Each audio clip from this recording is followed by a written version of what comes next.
3 months into writing those morning pages, reality starts to go, you're a liar. That's not true. What the world thinks is right. You fat. You ain't going to get a job. Blah, blah, blah. You're going to play a maid. And I was like, woo! No. I defy you. So I started list making. Every time a negative thought popped up, 100 things I love, 100 things I'm proud of, 100 things I dream about, 100 things I think are beautiful, 100 sci-fi novels I love, do not laugh. I wrote every time I was sitting on a set and went into a costume fitting where the diva looked at me and was like, oh, honey, we're going to have to go in the back and get something else for you. We don't carry this size. And I was like, whatever. I can act. Serena. I wrote the list. They kept me alive because the only other option was to buy what other people were telling me my limits were. And if you're listening to other people's stories, you spend your life trying to measure up to that box. And it's exhausting. And what's going to happen is people are going to start to challenge this new you that's showing up. And of course, that happened immediately. And you can't let that go by. Because every time someone challenges what you've been working on, it chips away at your soul. Right? And it becomes their story is more important than your own. And you only got 80 years here. You got to make this thing work for you and get rid of the shoulds.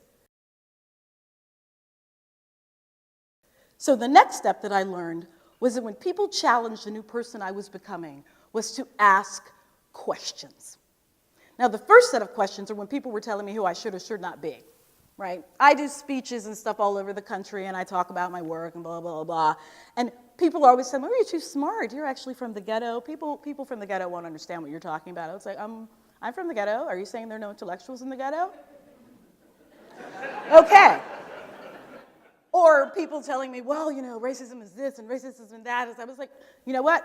Part of rewriting my story is, yeah, all those bad things exist, but who am I right now? Because I've got a list of everything that I'm good at, and that's what's happening right now. And the good things are happening more than the isms. Because if I still keep defining myself by the isms, racism, sexism, genderism, I'll be exhausted, and I won't find my purpose. So I focused back on the questions whenever who I was or some sadness came up. For instance, I was reading an article in 2009, this off-duty cop, he was African-American, witnessed a robbery, and he called back up, you know, and he was in his plainclothes, he wasn't at work, and he ran after the suspect, and when the uniformed police officers arrived, they shot the cop dead because they had a boundary, us and them. Perps look like black men. Perps don't look like cops. Imagine being in the shoes of those two white police officers who shot their black fellow officer. That's crappy. Boundaries suck. And when you are trying to redefine yours and pushing up against the stories that people have about you, you're going to be challenged. Stay the course by asking the questions. The first question, what are you pretending not to know? And don't pretend you don't know what I'm talking about. What are you pretending not to know? If you knew you were going to die 1 year from today, what would you do and what would you want to be remembered for? If there were no limits and you could have everything and do everything, what would you do? When I answered those questions in the morning pages and went back and looked at them, I had a whole bunch of excuses of why I wasn't doing the things I was put here to do.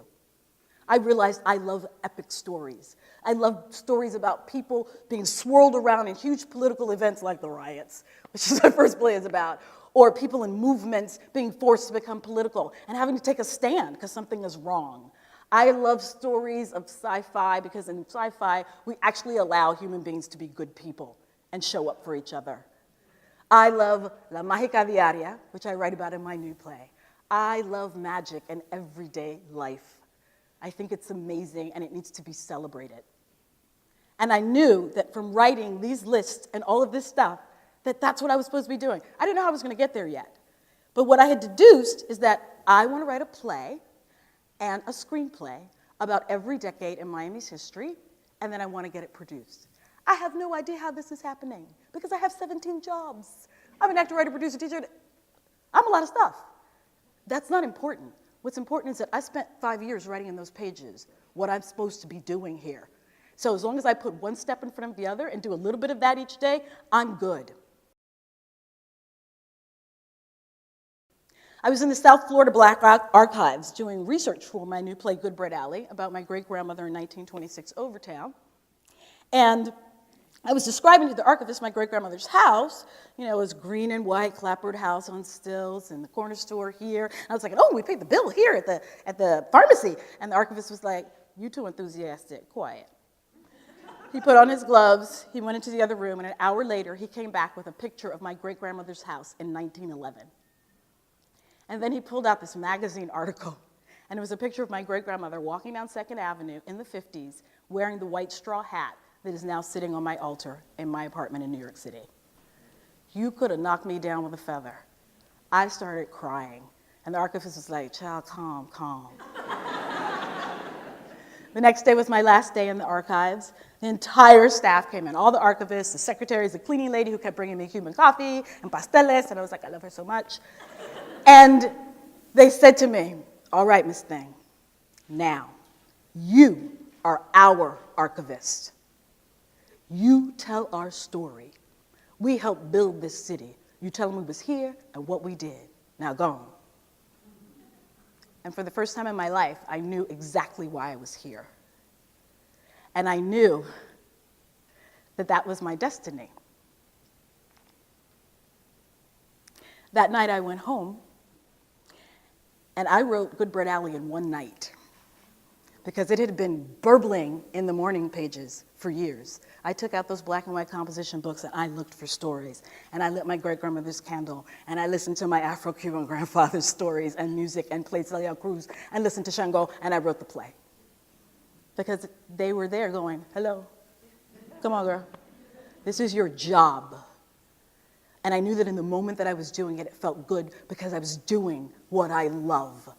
And I learned that from writing the morning pages, making the list, and asking the questions.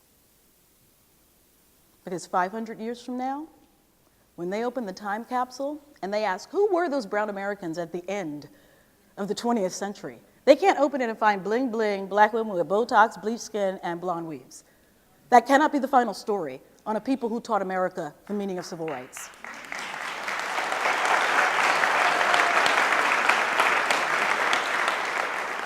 That cannot be the final story on a people who allowed their children to be hosed, bitten by dogs, lynched by the Klan, to march down the streets and fight for civil rights. That cannot be the final story of a people who arrived here on their knees and within 150 years put a black man in the White House. That cannot be the final story. Because we did that, all Americans. Good, bad, or indifferent, whether you like Barack or not. Black people, white people, Asian people, Latino people, we got together and made a decision. That's phenomenal. 150 years, we did a turnaround. And I come from a people who taught us how to do it. It's my job to write their story. What's your story? What do you dream about? What's your heart's desire? No ifs, shoulds, limitations. The sky's the limit. Write it down. Make the list of what you love. Ask the questions. And listen to your heart. Your heart holds your dreams, and dreams are life's fuel. When there's no more dreams, there's no more life. Listen to Love's heartbeat. Listen. Life is everywhere, waiting to be seen, to be heard, to be celebrated. Thank you.